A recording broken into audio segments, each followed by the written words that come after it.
Salut YouTube, la vidéo que tu vas voir est un extrait d'un live. Donc pour ne pas rater les prochains, je t'invite à aller dans les liens de la description pour t'abonner et ne plus rater aucun live. A plus. Moi, je disais, non, mais les gars, moi, je suis artiste et je vous dis, la plupart des artistes, ils s'en battent les couilles. Ils savent pas. Et quand ils savent et qu'ils font pas, c'est que les gars, ils pensent qu'ils sont des stars, en fait.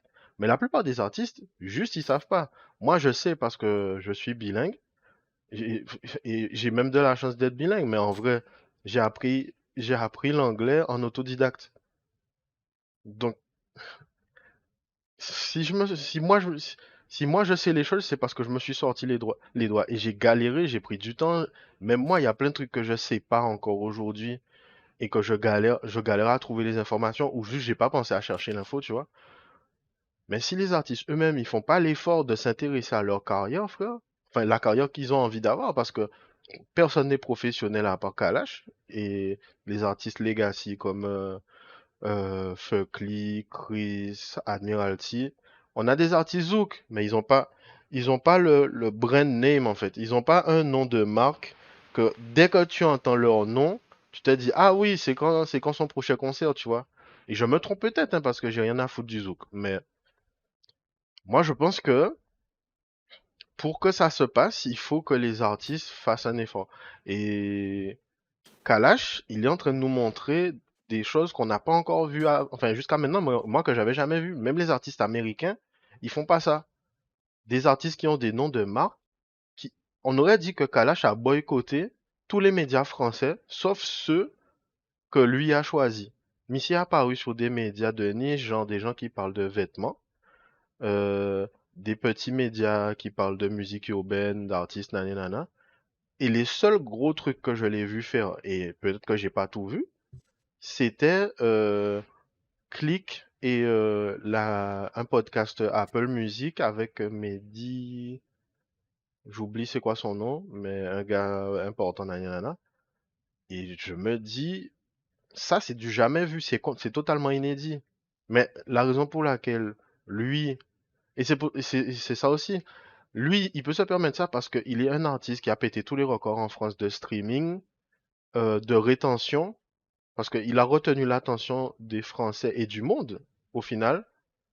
C'est mal, le son de Kalash et Damso, il y a des remixes en italien, en allemand, il y a enfin, j'aurais aimé que Kalash parle de ça, mais comment il a négocié les splits de revenus sur les gens qui ont fait des remixes, des artistes, tu savais même pas que ces messieurs existaient avant que tu vois le remix avec Kalash, frère. Et ces messieurs ont du clout.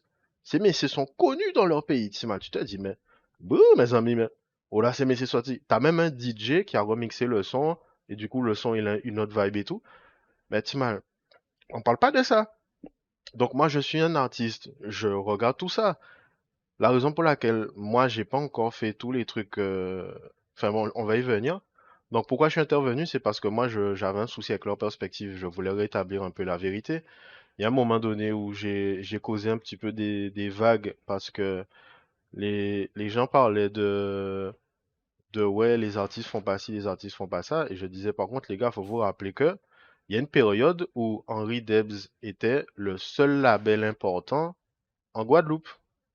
Bien sûr. Et la seule personne qui s'est levée pour faire autre chose que Henri Debs, c'est son fils ou je sais plus qui a fait Rico Records et qui a sorti les albums de euh, Fuckley, Eno Clan, Wat MC, euh, peut-être Forsyth et peut-être non c'est sûr. Enfin je crois que c'était Rico Records qui a sorti l'album de Ridla. J'entends crier dans la montagne, Ridlaman, Ouais, ouais, nananana, ouais. nananana. Frère, enfin bon après ils se sont pas levés contre l'oppression machin, mais pour te dire que on est passé de quelques artistes qui ont eu la chance d'avoir leur album qui passe dans les mains des gens qui ont la main mise sur l'industrie de la musique aux Antilles, à rien, à l'underground en fait. On est passé de la vague Fuck Lee and No Clan à l'underground. Et ben moi je savais pas que l'underground existait. en tant que consommateur. Et les acteurs de l'underground ne savaient pas comment faire pour faire la promotion de leur musique. On a eu connaissance de KSON Radio parce que de lycée en lycée, les gens se disaient, ah ben Bridge, ils ont fait ça, nani nana. Et puis tu commences à découvrir Kenzie Rafia, Yad, Keozen et compagnie. Tu te dis, putain, trop bien, machin. Mais c'est le bouche à oreille. Et c'est parce que les gars ont décidé qu'ils allaient faire, mais ils sont pas allés chercher tous les artistes. Ils ont découvert qu'il y avait un, there was a gap in the market. Il y avait un espace non occupé dans le marché. Il fallait faire quelque chose. Et les quelques personnes qui soit étaient assez motivées pour chercher comment faire, soit avaient les moyens de faire, ont fait. Mais c'est pas la faute des artistes et c'est pas non plus la faute des médias. Et là, pareil en fait, à chaque fois que j'intervenais, ben j'influençais les gens à faire le procès des artistes ou faire le procès des médias, alors que moi, ce que j'essayais de dire, c'est les gars, c'est pas votre rôle de faire l'éducation des artistes, c'est au contraire aux artistes de se dire, j'aimerais apparaître sur One Shot de l'Oxymore, comment je fais pour rentrer en contact avec l'Oxymore ou bien Shorty? Je veux que ma musique soit mise en avant sur Hit Local. Comment je fais pour rentrer en contact avec Hit Local? À ce moment-là, tu peux demander, tu peux poser la question suivante, c'est, ben, si Shorty et compagnie ne mettent pas leurs informations, comment l'artiste fait? Ben, frère, j'ai cherché 10 minutes ce matin avant de partir au taf. J'ai trouvé le mail de Hit Local. J'ai trouvé les infos de l'Oxymore, Ouais, Potegam. mais avec les réseaux sociaux maintenant, Ben ouais, parce que envoie un message les gars, privé, ils quoi. mettent, tu peux envoyer un message privé, mais c'est pas pro. Et pareil, ça aussi. Pour les médias, ils disaient, ouais, les gars, ils nous envoient leur lien tout pété en DM et ils nous disent pas qui ils sont, ce qu'ils font, ce qu'ils ont déjà fait, quel est leur objectif, est-ce qu'ils ont une stratégie ou est-ce que c'est juste ils ont envoyé leur musique, ils espèrent que ça pète et puis voilà. Et il y a eu un manager qui est intervenu dont j'ai oublié le nom. Je crois que c'est un... Il a pas dit quel artiste il manageait en fait. Donc, il a juste dit qu'il était manager, qu'il était d'origine guyanaise, mais son nom me revient pas là. Mhm. Euh, et lui, en fait, il avait une perspective de gars qui est un petit peu fatigué avec les artistes parce que lui, il se retrouve confronté à des artistes qui, ils font pas pour eux-mêmes parce qu'ils ont une équipe ou qu'ils veulent avoir une équipe.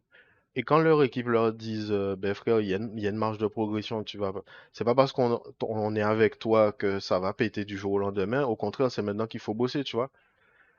T'as pas les artistes qui ont la mentalité entrepreneur, t'as pas les artistes qui font des recherches, t'as pas les artistes qui font ci, t'as pas les artistes qui font ça. Mais de temps en temps, t'as une licorne comme Nerka, c'est un artiste qui est de ma génération, je crois, mais qui a pas pété en même temps que tous les autres. Lui, je crois qu'il arrive en même temps que Kali Mali. Je sais même pas si tu connais Kali Mali. Et Oui, je vois ce que c'est. Je ben connais c'est, Néoka, je vois ce que c'est. eh ben voilà. Ben du coup, ces gens-là, Nerka, Kali, ben Kali Mali, il a un petit peu lâché parce que IRL l'a rattrapé. Il avait des responsabilités, tout ça. Mais Nerka, il s'est sorti les doigts. NDX s'est sorti les doigts, apparemment avec l'aide de Shorty, Loximor et compagnie, mais il a quand même fait des trucs que personne n'avait fait comme lui a fait avant. Il a fait ses clips lui-même, il a fait de l'animation, euh, il a fait la tournée des clubs ou boîtes de nuit qu'il pouvait pour faire la promo de son projet The Coolest, il a fait de la merch. Donc, il a fait des sous avec le streaming de son projet. Bon, après, j'imagine que les sous qu'il a fait sur Spotify et compagnie, c'est peut-être pas aussi intéressant que les sous qu'il a fait avec sa merch. Pardon, j'ai des rototos. Enfin bref, je vais partir dans la spéculation et c'est pas intéressant. Le truc intéressant. Et du coup, donc je t'ai parlé de pourquoi je suis intervenu et le souci que j'ai avec leur perspective. Et du coup, ben, je fais quoi avec ces informations-là ou qu'est-ce qu'on va faire au final? Moi, j'ai quitté le space parce que ben, en vrai, ça commence à me casser les couilles parce que j'ai l'impression que ça tournait en rond. En fait, c'est soit on faisait le procès des artistes, soit on faisait le procès des médias. Alors qu'en fait, c'est la faute de personne. Les médias, ils ont déjà commencé à donner les infos. C'est aux artistes d'écouter et de mettre en application, selon moi. Mais après, s'ils veulent faire un effort de plus, ils peuvent. Mais faut pas. Enfin, moi, ce que j'essaie de dire aux gars, c'est ne pensez pas que vous allez faire un truc pour aider les artistes et du jour au lendemain, les artistes auront vu, lu, intégré et appliqué ce que vous avez dit. Parce qu'en vrai, j'ai l'impression que les médias et leur contenu, c'est consommé comme la musique en fait. Les gens, ils écoutent quand ils veulent. Et en général, les artistes, frère, les sons qui les font péter, c'est un an plus tard. J'ai même des beatmakers qui me disaient que eux-mêmes, ils sont surpris quand un instru est acheté ou quoi, parce que des fois, c'est un truc qu'ils ont posté il y a tellement longtemps.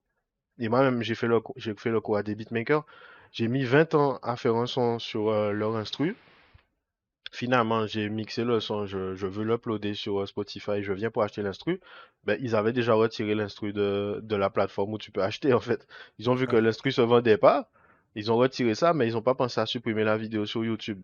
Donc, toi, t'as pris le MP3 de YouTube pour faire ta démo, et t'as pas encore acheté l'instru, ben, c'est mais ils se disaient, ben, clairement, l'instru ne marche pas, je vais pas le vendre.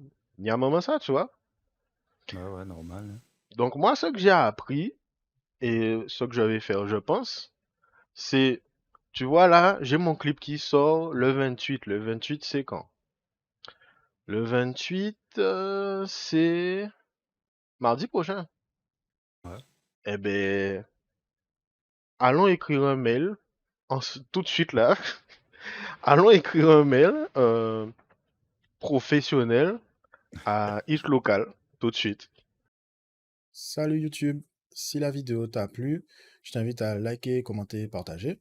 Si tu ne veux plus rater d'autres lives comme celui-ci, je t'invite à t'abonner et comme ça, t'en rateras plus. À plus.